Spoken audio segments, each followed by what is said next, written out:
जाहिर है ये मैं समझता हूँ कि ये जो उपलब्धि रही ये बहुत बड़ी उपलब्धि है। साल दर साल से इसके लिए कोशिश किए जा रहे थे, बेबी स्टेप्स लिया जा रहा था।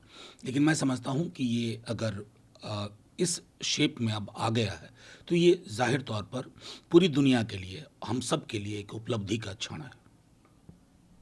इसके G20 समूहों की बैठक से पहले आप लोगों ने भारत के हिस्से में किन उपलब्धियों की उम्मीद लगाई बैठी थी और कितना सफल रहा ये? देखिए, आयोजन बहुत सफल रहा। हमारी जो भी थोड़ी बहुत हमारा मतभेद था वो आयोजन के तौर तरीकों को लेके था कि ये आयोजन देश का आयोजन दिखना चाहिए था। ये कर्फ्यू जैसे माहौल में देश का संदेश भी अच्छा नहीं जाता है।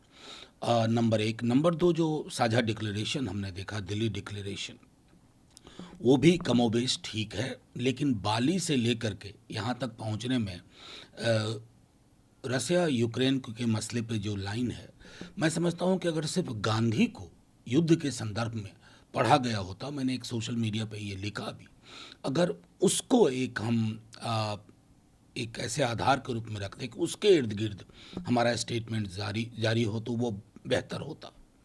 लेकिन सर, आपका ये पौराणिक विचार है वसुधैव कुटुंबकम, जिसको प्रधानमंत्री मोदी ने और सरल भाषा में कहा, एक परिवार की भावना ने भारत में विकास को टिकाऊ समावेशी बनाया है और इसी मॉडल को आगे बढ़ाया। नहीं, देखिए, जाहिर है जब प्रधानमंत्री जी ऐसा कहते हैं, बल्कि टैगलाइन ही थी G20 की, one earth, one family, one future, वसुधैव कुटुंबकम। लेकिन प्रधानमंत्री जी से तो हमारा आग्रह यही होता है कि ये सिर्फ इंटरनेशनल प्लेटफॉर्म पे ना हो, देश में भी इसी परिपाटी को, इसी संदेश को उतारा जाए। देश में अगर कुटुंबों के बीच में शांति और सौहार्द का माहौल नहीं है, न्याय का माहौल नहीं है, तो ये हमारे लिए चिंता का विषय है।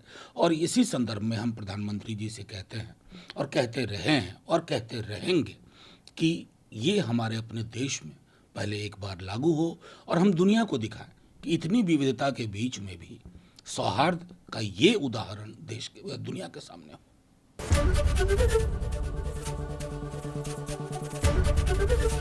एबीपी गंगा, खबर आपकी, जुबान आपकी।